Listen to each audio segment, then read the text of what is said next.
Je rends des livres et voici la 40e. Nous sommes le lundi 6 septembre, encore une semaine avant le début des cours à l'université. Ça fait 2 semaines que je suis revenu pour faire tout le travail administratif de rentrée, de préparation des cours, plein de choses, emploi du temps, tout ça. Et donc le travail aussi intellectuel, heureusement, continue aussi en marche. J'ai un cours d'agrégation après-demain qui n'est pas encore prêt. Bref, je vous parle pas de ma vie, je vous parle des livres que je rends, c'est aussi ma vie.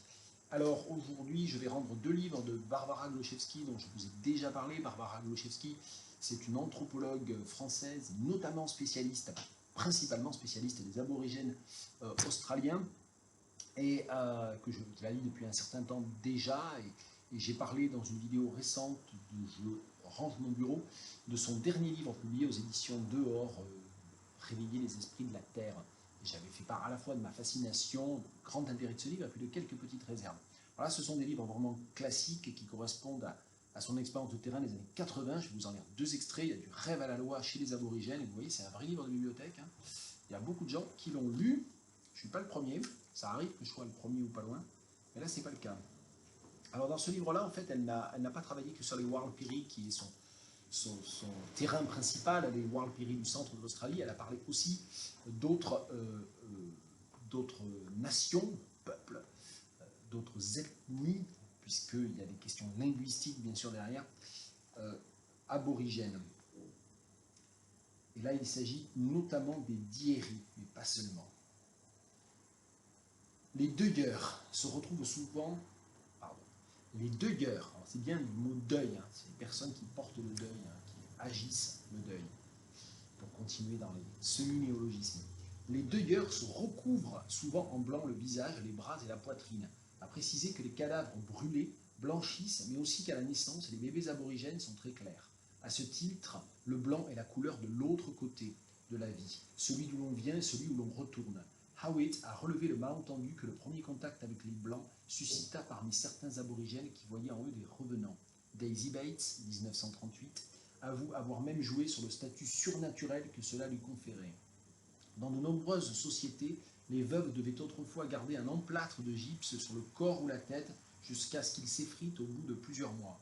Chez les Dieri, seule la matrimoitié opposée à celle du mort, soit celle de la veuve ou du veuf, se peignait en blanc et conservait cette peinture jusqu'à ce que les feuilles posées sur la tombe aient séché ou que les empreintes de pieds du fantôme du mort soient effacées.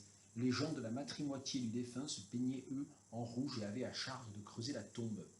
Les traces de pas ou d'empreintes animales autour d'une tombe sont dans diverses tribus un moyen de divination pour identifier la direction où se trouve le coupable présumé.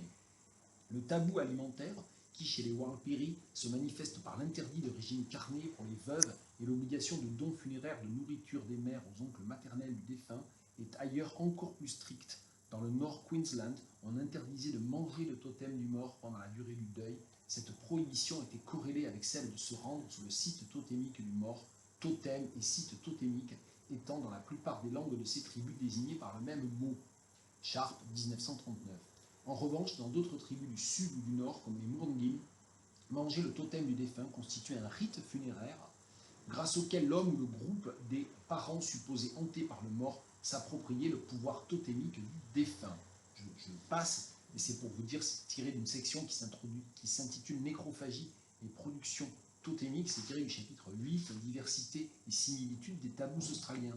Et puisqu'on parle de tabous liés à la mort, dans ce texte-là, qui est un de ces textes phares, repris en Babel, donc en collection de poche, facile à trouver, Les rêveurs du désert, peuple Warlpiri d'Australie, qui est un texte assez, pas tellement facile à aborder, parce qu'il part, c'est pas qu'il part dans tous les sens, mais il est structuré de manière assez étonnante. Et donc là, elle parle plus spécifiquement d'un deuil en particulier chez les Warlpiri et de tout ce qu'elle a appris en termes de tabou à cette occasion-là. Un nouveau camp fut aussi installé pour un groupe de femmes Nampijinpa, nom de peau en relation époux avec celui du disparu. Bien qu'il ne fût pas marié, elle remplissait le rôle de veuve. Cheveux coupés pendant quelques semaines, elles restèrent là sans parler, communiquant avec le langage des mains, aussi élaboré que notre langage des sourds-muets. Elles ne devaient pas cuisiner et recevaient de la nourriture préparée par d'autres femmes, à l'exception du gros gibier qui leur était tabou. De vraies veuves auraient été soumises à ce régime pendant 2 ans. Ne prononce plus le nom de ton pays, me mirent en garde plusieurs Warlpiri, il est devenu Kumanjayi. j'appris que le terme Kumanjayi est une sorte de schmilblick, synonyme de sans nom, qui se substitue à tous les mots devenus tabous à cause d'un deuil, et cela pour au moins 2 ans. Ces mots correspondent au prénom du mort et à tout ce qu'il évoque par sa sonorité. France était devenu tabou, car le jeune défunt s'appelait Francis. Je commente, c'est donc ce qui explique qu'on dise à Barbara Gluszewski, française, de ne jamais dire le nom de son pays, parce qu'en fait le nom de son pays ressemble au prénom du mort. Je poursuis. Il y avait ainsi beaucoup d'adultes et d'enfants dont le prénom devenait temporairement imprononçable. Les instituteurs devaient respecter la règle et désigner les élèves par le terme Kumanjayi ou seulement leur nom de peau. Dans le cas des prénoms Warlpiri, ceux-ci étant souvent liés à des expressions courantes de la langue, c'étaient ces mêmes expressions qui devenaient tabous. Par exemple, à cause d'un ancien défunt, le mot Warlpiri pour lait, Lampunu, devint imprononçable et se trouvait encore désigné par le terme Kumanjayi. Parfois, un synonyme remplaçait le mot tabou. Quelques années plus tard, je pourrais constater qu'après la mort d'un certain Laourpa, le mot pour dire non, Lawa, avait complètement disparu du langage pour être substitué par Walco. Il faut imaginer l'impressionnante gymnastique mentale que suppose l'interdiction d'employer un terme aussi courant. Je commente, c'est un peu le ni oui ni non qui s'étend à tout le monde et pendant 2 ans, pas pendant 1 minute. C'est des références un peu anciennes, le ni oui ni non. Plutôt qu'une simple règle, il s'agit d'un rapport émotionnel que les Warlpiri ont au langage. Prononcer un mot tabou, c'est faire de la peine ou insulter ceux qui sont touchés par la perte. C'est aussi risquer de retenir le disparu dans le monde des vivants, au lieu de l'aider à se fondre à la terre et à l'espace-temps du rêve. Donc il y a tous ces tabous autour de la mort qui sont très intéressants. Alors moi, ce n'est pas sur les Warlpiri que je vais travailler directement, parce que il va être question pour moi surtout de travailler cette année et l'année suivante pour le programme d'Agreg sur Carpentaria d'Alexis Wright. Ça se trouve dans une zone qui est plus au nord, qui se trouve tout près de la terre d'Arnhem en fait. Mais voilà, je m'imprègne aussi pas mal d'anthropologie parce qu'il y a pas mal de choses à y glaner tout en faisant très attention bien sûr. Heureusement, moi voilà, mon travail c'est l'analyse littéraire, post-coloniale si on veut, mais littéraire dans le cadre de l'agrégation cette année avec Carpentaria. Autre livre que je rends, parce que je suis arrivé au bout du nombre d'emprunts renouvelables, parce que universitaire à Tours, on est privilégié parce qu'on a le droit à 35 livres, je crois, 30, 35, je ne sais plus, pendant 4 semaines, renouvelable 2 fois 4 semaines. Et donc là, avec l'été, je suis allé au bout du bout, c'est à rendre le 6 septembre. Ce livre, que j'aimerais bien traduire un jour, One Day I Will Write About This Place, de Binyavanga Wainaina, Wainaina, je ne sais jamais comment il faut le dire, très importante figure intellectuelle kenyane, mort très jeune, il y a 1 ou 2 ans, vraiment, il avait 50 ans à peine, et figure essentielle de la scène culturelle kenyane, figure aussi LGBT très importante, et fondateur, contributeur principal d'un magazine extrêmement important qui s'appelait Kwela. Bien, et donc ça c'est son autobiographie que j'ai lu il y a quelques années déjà, il y a 5 ou 6 ans, dans laquelle je me suis replongé parce que j'avais un peu le projet d'essayer de commencer à monter un petit dossier de traduction. Bon, j'ai pas eu le temps voilà, d'aller plus avant, mais c'est vraiment très chouette. Je vais juste vous lire, je crois que j'avais fait une traduction sans filet de Binyavanga Wainaina, mais je sais pas. Début du chapitre 18. I am nervous. Nairobi has burst out of itself like a rotting fruit, and I don't think I like it. The taxi drives from the airport into the city center. Around us are matatus, those brash, garish public transport vehicles. Manambas conduct the movement of the matatu, hanging out of the open doors, performing all kind of gymnastics as they call their routes, announce openings in the traffic, and communicate with the driver through a series of bangs on the roof that manage to be heard above the music. There are bangs for oncoming allies, bangs that warn of traffic jams ahead, bangs announcing an impending traffic policeman. There are also methods to deliver the bribe without having to stop. Début du chapitre 18, scène urbaine ô combien caractéristique de très grande capitale, mégapole africaine.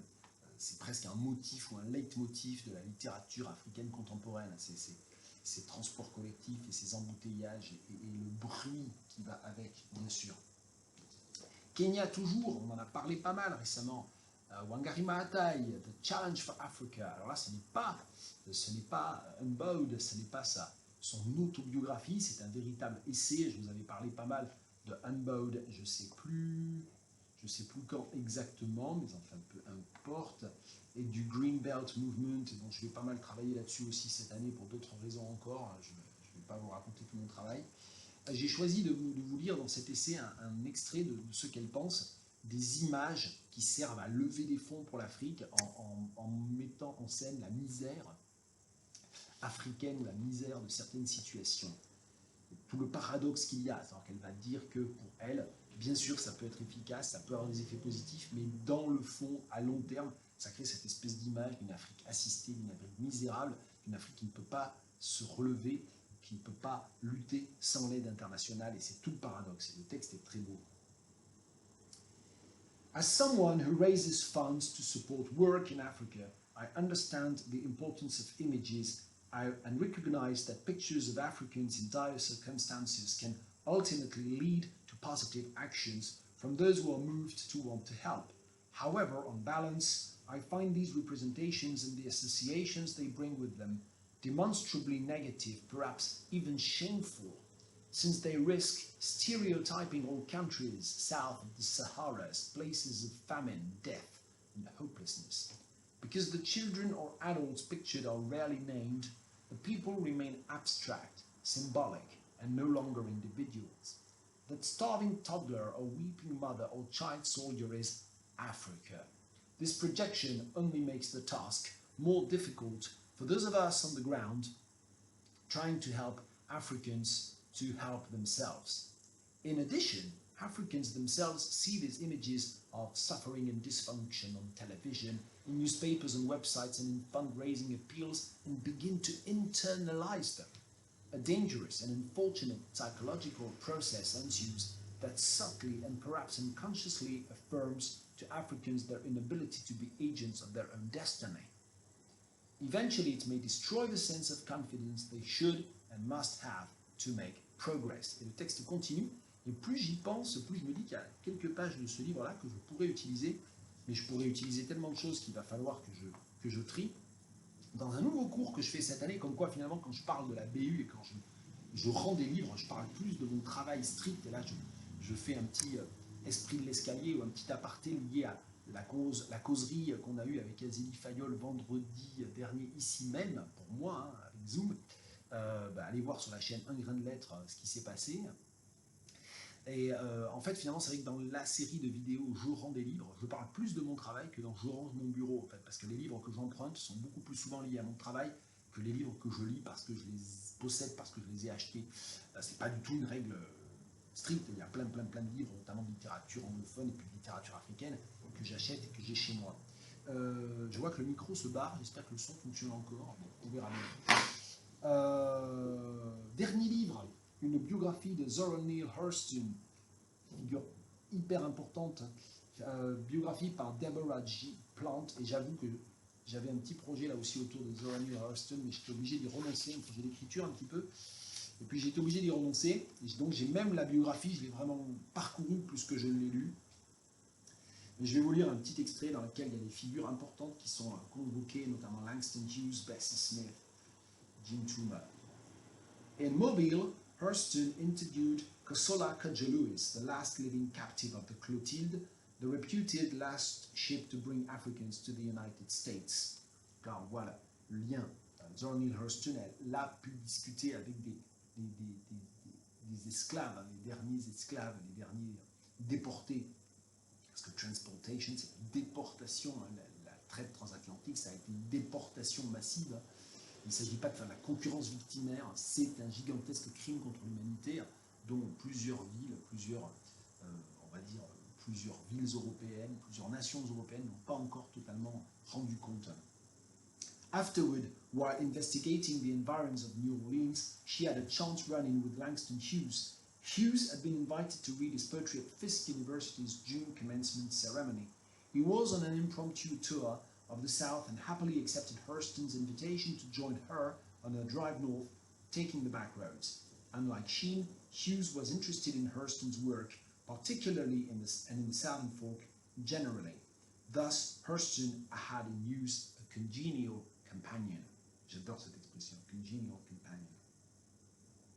On their trip back north, they stopped at juke joints, attended country church services and musical performances, met with conjurers, and supped with turpentine and dock workers. They had the fortune of catching a performance by Bessie Smith, who just happened to be staying at the same hotel in Macon, Georgia. They gave a few lectures at Tuskegee and visited Jean Tudor's farm. J'ai pas vérifié la prononciation de Tuskegee, je sais pas comment c'est dit. Sassy Susie crisscrossed the back roads, leaving the south. In the intimacy of the car, the miles behind and the miles ahead, syncopated with laughter, collaboration and confidences. Shared, they became friends. In early September, they drove into New York. Et je n'en parle pas plus. Là, il s'agit, quand même, pour que je ne vous balance pas trop ça, il s'agit de l'année 1927. Donc c'est un peu la formation à un moment donné très importante de Zora Neale Hurston. Bien, j'ai un peu trop parlé, comme d'habitude. 5 livres, un gros quart d'heure. C'est trop, je rends des livres, mais c'est comme ça. Allez, à la prochaine.